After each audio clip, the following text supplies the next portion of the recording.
to America in 1983 in Boston. Right out of catering school, me and 5 other French guys ended up at the Meridian Hotel in Boston. And from there, I worked at the Ritz-Carlton, Boston Harbor Hotel, opened a couple restaurants of our own with me and my wife. And after that, got tired of the winter and too much snow and moved to North Carolina. We're doing cooking class every 3 weeks here. And we had some salmon class last week, and some of our students were a little bit intrigued or were having trouble skinning salmon. So we're going to do that today. When we did the salmon last time, when I skinned the salmon, everybody was saying, "Oh my God, JP, your knife is so sharp and it's so easy to skin the salmon." But it's not the question of how sharp the knife is, it's just the technique you use to skin salmon. To give you an idea, I just skinned the first salmon. You don't need a sharp knife to skin salmon, you just need the good technique. You can even skin salmon with your hand like this. So,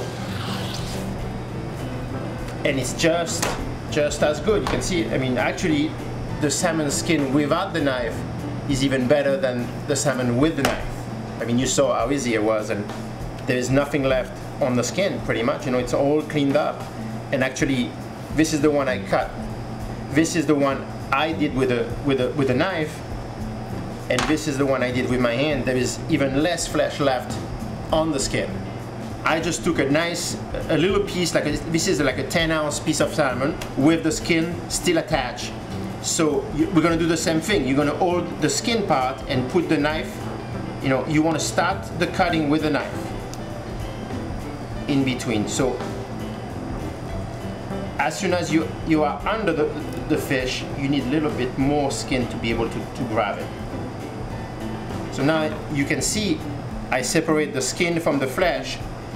It's a little bit trickier here because you don't have as much skin to hold on, but as long as you block the fish, I mean the skin right here, just by pushing the fish away from the flesh, it comes right off.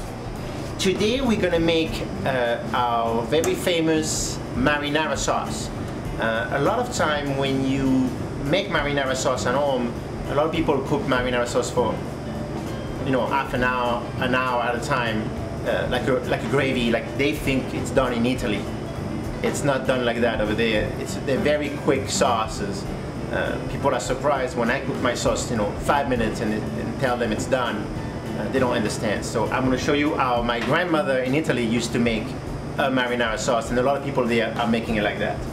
So I think every food is different in America.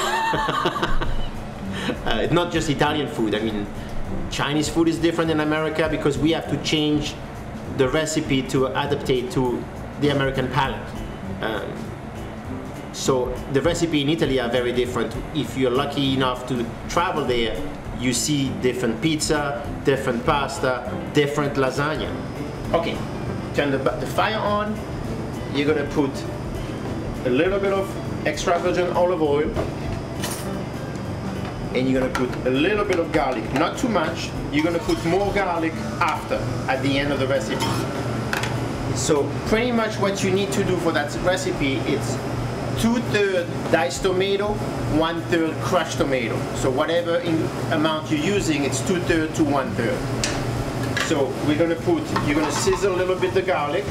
Then I have diced tomato right here. So I'm gonna put 6 ladles.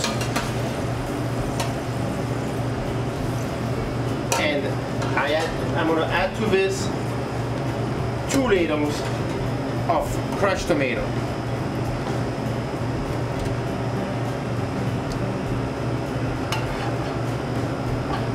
Now to this, you're gonna add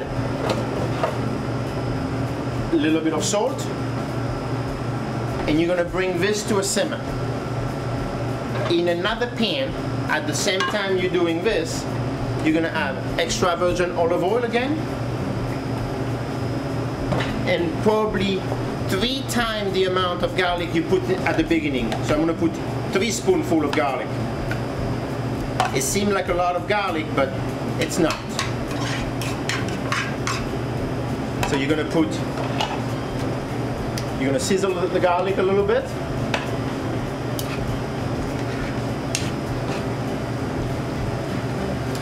No sugar, no oregano, no carrots.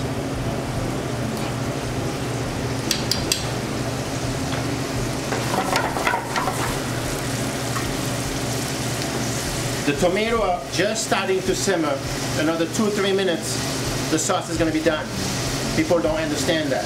So the garlic in the other pan is starting to cook. I have some fresh basil that I chopped up.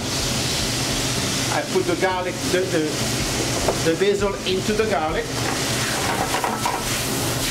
just to wilt the garlic a little bit, and then you pour the oil, the garlic right into the sauce.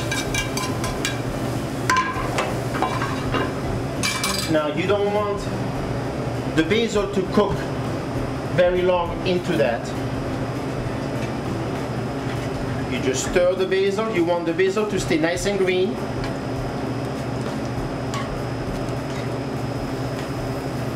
And as soon as the sauce is boiling, you turn it off, it's done. You use that recipe to make soup if you want, pizza if you want, but it's very, not bland, but it's fresh tomato, basil and garlic that you can flavor later if you're going to cook seafood, if you're going to cook shrimp, clam, mussels, lobster, but you don't want too much flavor in it other than that, other than the garlic and the basil. That's it, sauce is done, it's boiling, it's done. Carbonara, pasta carbonara. We're going to use spaghetti today. Again, carbonara can be made different version. You go to a restaurant sometime, they have a cream sauce, they put peas in it, they put ham. It's not that it's done in Italy. Italy is egg, cheese, bacon, mushroom and onion, Parmesan cheese, that's it. And the fresh pasta. So that's how we're going to make it today. And we can try later. So first, turn the pan on.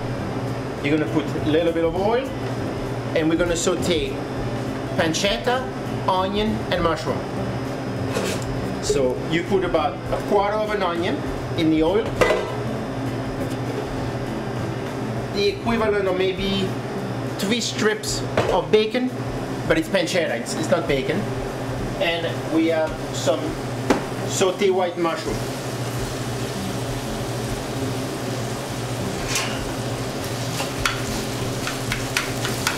Now you're going to cook this for about 3 to 4 minutes. When the onion, the mushroom and the bacon start to caramelize, we're going to add some chicken stock and reduce it down by half. In the carbonara, we're using pancetta. Pancetta is pretty much an Italian bacon that instead of curing it flat and then slicing it, what they do is they roll the back fat or the bacon into a sausage almost. So it's a round slice, and when you slice it, it looks almost like a fatty prosciutto kind of. But it's pretty much a bacon. After you slice it, you can even unroll it, and it gets back the shape of a bacon. Now we add some chicken stock to the pan. We're going to put a couple pads of butter and some fresh parsley leaves. Again, we're going to reduce that sauce down by half. The butter, the chicken stock, it's going to get thick a little bit. Meanwhile, I'm going to warm up my pasta. So you can use any kind of pasta you want. Usually they're going to be long pasta. It's going to be fettuccine, spaghetti. The one I use today, they're thin spaghetti. So, well, pasta should not get sticky. When you cook it, you're going to cook a little bit less al dente. So it's not crunchy, but it's not soft and falling apart. And then you cool it down, you put running cold water or ice water on top of it, and it won't stick. Now we're going to put the pasta right into the dish, into the sauce.